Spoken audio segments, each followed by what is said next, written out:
بسم اللہ الرحمن الرحیم۔ السلام علیکہ یا صاحب العصر والزمان۔ 7واں درس حصہ سوم، محبت میں افزائش کے طریقے۔ تقسیم کار۔ ٹیم ورک کا لازمہ ہے کہ تقسیم کار ہونا چاہیے۔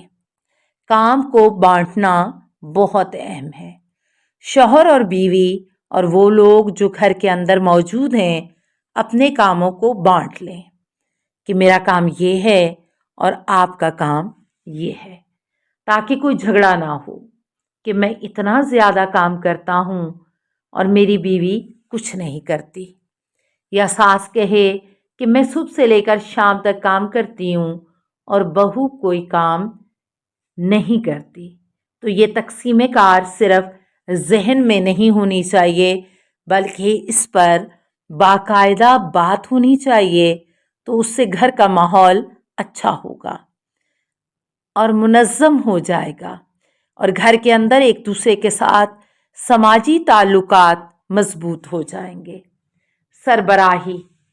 جب آپ نے اپنی زندگی کا ہدف متعین کر لیا، احساس ذمہ داری کے ساتھ کام تقسیم ہو گیا، اب نوبت آئے گی مدیریت کی کہ گھر کے نظام کو کون چلائے گا کہ ان اہداف کو حاصل کیا جا سکے۔ اسلام نے یہ ذمہ داری مرد کو دی ہے۔ ارشاد باری تعالیٰ ہے، الرجال قوامون علی النساء بما فضل اللہ بعضهم علی بعض۔ مرد عورتوں پر نگہبان ہیں اس بنا پر کہ اللہ تعالیٰ نے ان میں سے بعض کو بعض پر فضیلت دی ہے۔ یہ فوقیت اس طرح نہیں ہے کہ ہر چیز میں مرد کو اپنا فیصلہ چلانا ہے، بلکہ مرد کا فیصلہ آخری ہوگا، کیونکہ ہمیشہ اسلام میں ایک ہادی اور رہبر کا تصور موجود ہے۔ اس طرح اگر گھر کے اندر 2 رہبر ہوں گے تو وہ گھر کبھی بھی منظم نہیں رہے گا۔ اللہ تعالیٰ قرآن مجید میں ارشاد فرماتا ہے، لَوْ كَانَ فِيهِمَا آلِهَةٌ إِلَّا اللَّهُ لَفَسَدَتَا فَسُبْحَانَ اللَّهِ رَبُّ الْعَرْشِ عَمَّا يَصِفُونَ۔ اگر آسمان و زمین میں اللہ کے سوا معبود ہوتے تو دونوں کے نظام درہم برہم ہو جاتے۔ پس پاک ہے اللہ پروردگار عرش ان باتوں سے جو یہ بناتے ہیں، کیونکہ بیوی چاہے گی میری بات مانی جائے، شوہر چاہے گا میری بات مانی جائے، تو پھر گھر میں کنٹرول کس کا ہونا چاہیے؟ ایک چیز جو گھر میں مودت کو ختم کر دیتی ہے وہ رہبری کا مسئلہ ہوتا ہے کہ طاقت کس کے پاس ہے۔ جو چیز اسلام کی نگاہ میں صحیح ہے وہ ہونی چاہیے۔ ہاں، مرد کی ذمہ داری یہ ہے کہ وہ گھر کے اندر بیوی کے جو حقوق ہیں وہ ان کو پورا کرے، بچوں کے حقوق ان کو دے، اچھے اخلاق سے پیش آئے، یہ اس کی ذمہ داری ہے۔ اقتصادی امور کو وہ چلائے، یہ اس کی ذمہ داری ہے۔ اسی طرح عورت کی ذمہ داری ہے کہ وہ گھر کے اندرونی امور کو اچھی طرح چلائے۔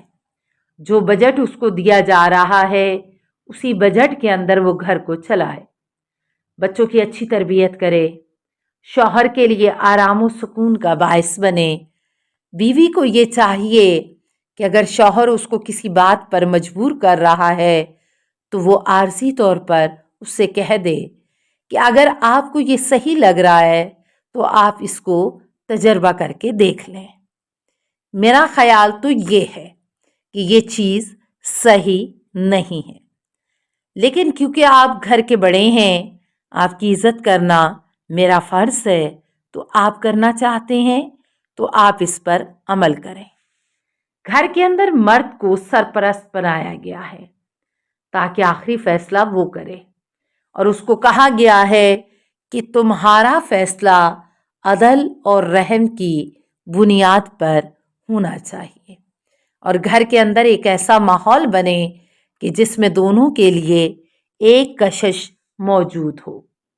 یہ تب ہوگا کہ جو گھر کو چلا رہا ہے اس کے اندر رہبری کی خصوصیات بھی موجود ہیں، کیونکہ مینیجر کا مطلب صرف یہ نہیں ہے کہ وہ صرف چلا رہا ہو، گھر کو ایک خاص سمت کی طرف لے کر جانا ہے، خدا سے نزدیک لے کر جانا ہے، تو اس کے اندر رہبری کی خصوصیات بھی ہونی چاہیے۔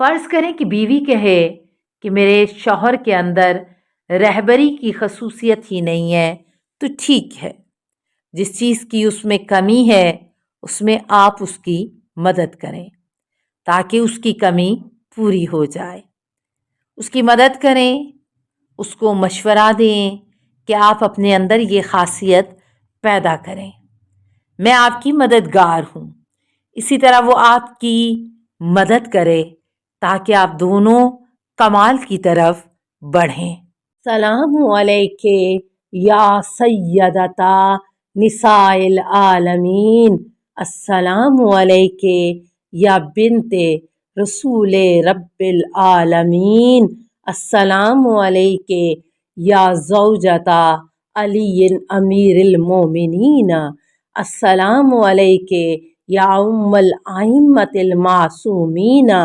یا فاطمۃ الزہراء، السلام علیکہ ورحمۃ اللہ وبرکاتہ۔ اللہم صلی علی محمد و آل محمد۔